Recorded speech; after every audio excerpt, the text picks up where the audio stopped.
Hey everybody, it's Mo from Mo Goes, and we're back again with another video. And today we're at Universal Studios, but not for HHN. The first thing we're going to do is stop off at the Universal Studios Passholders Appreciation Days garage sale to check out the merch. Today is the last day, September 25th. So if you haven't gotten down to the garage sale and you're a pass holder, today's the last day to do it. We're going to jump in there and see what kind of merch is available compared to what I saw yesterday. Then we're going to make our way back over to the Tribute store, take a little walk through, and then finally we're going to head over to Hollywood Boulevard to the Five and Dime because, like I said, it is still Passholder Appreciation Days, and there is a piece of artwork, collectible artwork, that is available for all those pass holders who are interested. Let's go ahead and head down Illumination Avenue to the Passholder garage sale. And as you can see, the entrance to the Passholder garage sale is just to the left of this year's HHN Tribute store. Just a couple of weeks ago, I noticed the facade here at the New York Public Library. There was a little mistake with the overlay that was placed. Well, I guess it's still a work in progress because the word science still has two S's in the beginning. Things seem to be running a little bit different than it did last year. Last year, the garage sale was open to the general public, and for the first couple of days, it was open to team members and then to pass holders. After that, it was the general public. But this year, it was strictly for team members and pass holders. So I found that a little odd. I don't know if that means that there will be another one open to the general public, but we'll see. This year's Universal garage sale was for pass holders and team members only, and it was over a 3-day period from September 23rd through the 25th. Just as in past garage sales, all merchandise sales are final.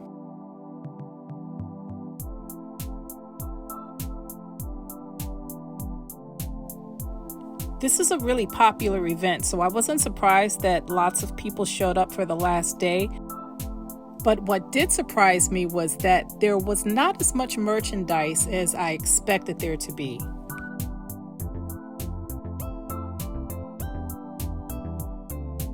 Believe me, the discounts were deep, which made it even more of an incentive to try to find some really good deals.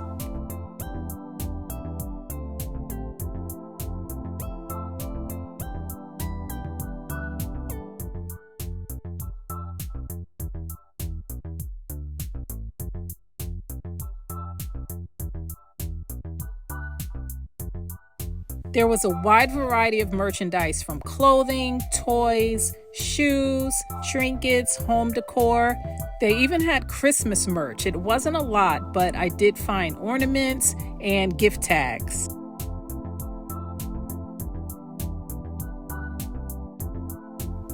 I was expecting to find a lot more clothing, especially Harry Potter merch, but there wasn't very much to choose from.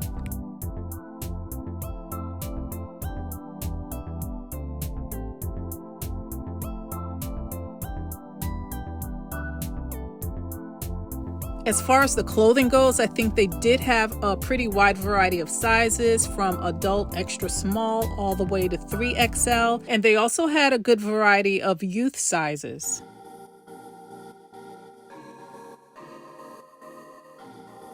Unfortunately, the Slytherin, Hufflepuff, and Gryffindor sweatshirts only came in extra small and small.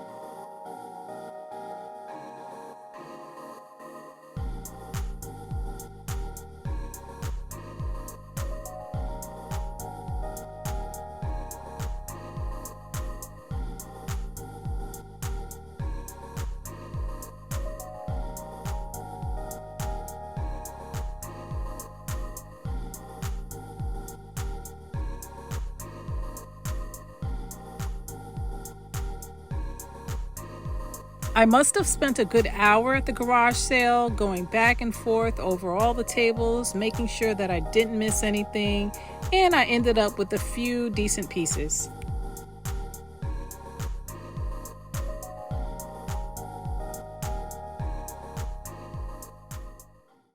Well, this little excursion turned out better than I expected. I did not come out empty-handed, so that's cool. I had a funny suspicion that there would be a lot more merchandise there today than there was the last couple of days, and I was right. And like I said before, compared to last year, there was nowhere near as much merchandise as what was available last year, and I did not buy as much as I did last year because there just wasn't that much to choose from. But I did get a little something, so I definitely will be doing a haul for you guys, so stay tuned for that. Now let's head over to the tribute store. In case you didn't know, this tribute store has connections to past HHN houses. The theme for this year's tribute store is based on an original comic book called Tribute of Terror. That comic book series and more can be found right here at McPherson's Collectibles, Cards, and Comics. I had my work cut out for me with researching this tribute store, but I was up for the challenge. I have been trying to get to take a look inside the tribute store with lower crowds for the longest. It's been really hard because HHN has been so busy and so popular this year. This time I'm finally getting a shot. I ended up coming in really early in the morning, so I think this is my opportunity to get a nice quiet walkthrough without the crowds because it's early in the morning, so let's head inside.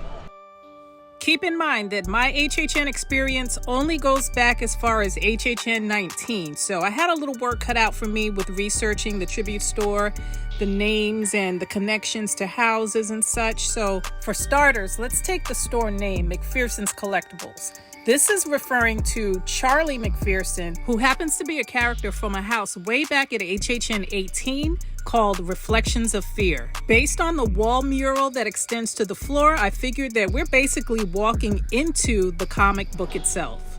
The comic book includes 4 stories, the first of which is Grave Consequences, which is the first room that we're entering.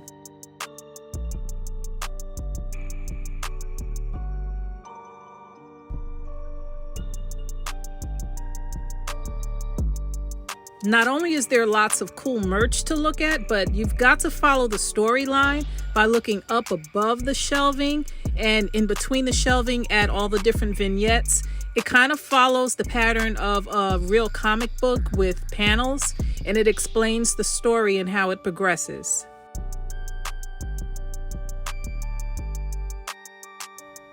I caught quite a few details, including the fact that there are lots of graveyard references with the props and vignettes, but I already see that I'm going to have to go through this house a couple of times to catch everything.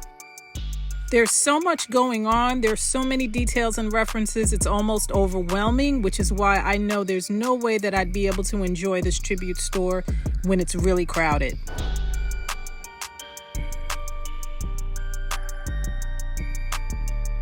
As we move from the first room into the second room, I noticed a black and white theme going on in this little transition area. And I'm really digging all the lighting effects. It's so cool. Now let's keep in mind that we are physically walking through a life-size comic book named A Tribute to Terror. Now the second room is themed after the second story in the comic book called False Idols Part 1, a Boris Schuster mystery. For those of you who are not familiar, Boris Schuster is a character who's a private investigator, and he was first introduced to Halloween Horror Nights back at HHN 18. I was first introduced to him as a character back at HHN 29 in the house Case Files Unearthed Legendary Truth. If you remember the details from that house, Boris Schuster was the investigator who was responsible for investigating the monsters, creatures, and strange occurrences going on. Notice the sign on the door reads Schuster Brothers. Well, Boris Schuster has a brother who was his partner, and his brother has actually disappeared. And I believe this room has little details referencing the search for his brother. How amazing is this homage to Finnegan's Bar and Grill over at Universal Studios? I mean, wow. I'm really loving the design and all the props that were used to decorate the tribute store, especially the ones that pop in that 3D kind of way. I think it's awesome.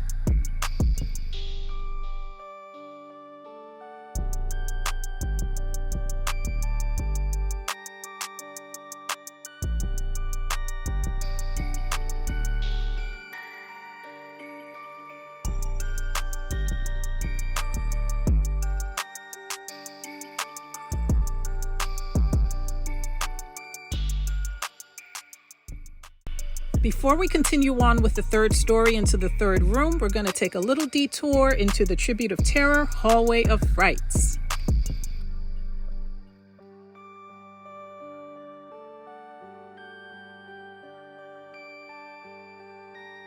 The third story is titled Pay Up, and here in the third room of the Tribute store, we see a motorcycle gang entering Jim's diner, where they end up getting a lot more than they expected.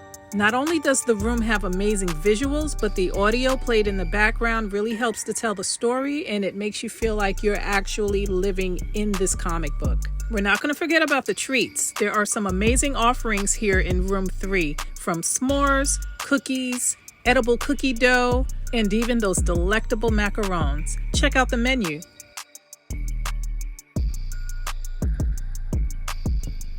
I think one of the most striking visuals in room 3 is this one, and you'll find it off to the left just as you're exiting. When it's time to pay up, it's time to pay up. And I don't think this guy had enough. I think the same applies to this guy too. And don't forget your limited edition wax figurine. And finally, we enter room 4, whose story is titled Eyes of the Ripper. I think this room and story is one of the biggest Easter eggs in the entire Tribute store.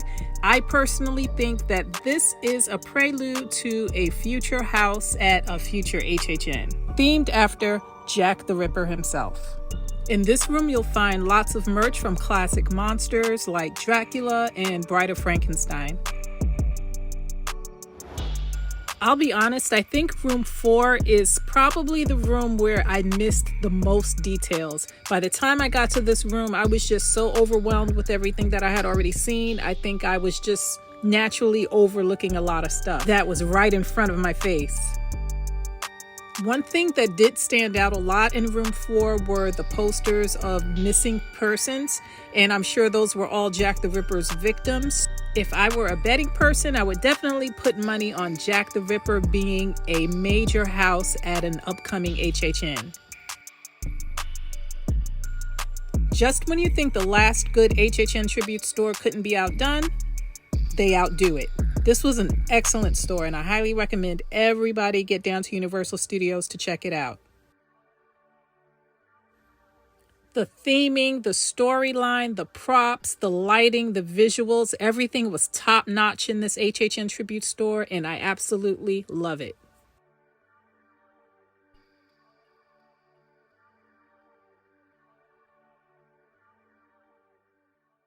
That was a pretty impressive tribute store for this year. I think it's probably one of the best ones that I've seen, and I've only been to the last 3 HHNs. So let me know what you guys think in the comments. If you haven't been to the tribute store yet and you do have plans to come to Universal Studios during HHN season, I highly recommend that you visit the tribute store when the crowds are really low. I overheard a couple of park guests saying that coming to the tribute store during HHN hours is the worst thing because you're basically zipping through. You're not able to really hang around and pay attention to little details at different vignettes, and it's really hard to appreciate what went into putting this tribute store together because there's so much detail, there's a lot to see, and like I said, for me, I would rather come during low crowds, first thing in the morning when the park opens, and you really get to take everything in. Take your time walking through the tribute store. It's well worth it. So now that we've got that under our belt, let's head on over to the Five and Dime, where there is some Passholder Appreciation Day business to take care of. And here we are on Hollywood Boulevard. Nothing going on here with HHN, but the streets are really busy with park guests. We've got some meet and greets going on. There's Shaggy and Velma over there hanging out with guests. We've got the beautiful Betty Boop and Popeye hanging out over here. But for some reason, no sign of Daphne, Fred, and Scooby. Now let's hit inside the Five and Dime so that I can pick up my free Passholder collectible art. Actually, no, I can stick it in this bag. Thank you so much. See you next time. Here we have our complimentary collectible art only for Universal Pass holders. And don't forget, the 30th anniversary Jurassic Park tribute store is still open. Well guys, that's another successful morning at Universal Studios. All goals accomplished. We got all the goods right here. Look for a haul in an upcoming video. I didn't get much, so if you saw my haul from last year, I'll put a link up here so that you can take a look at the haul that I did last year and compare. But this haul is nothing like that haul, but I got a little something, so look out for that. Anyway, if you like this video, make sure you give it a big thumbs up. If you haven't subscribed, please consider subscribing. Leave a comment, share, and also click the bell notification so that you never miss a future video upload. So until the next video, see ya.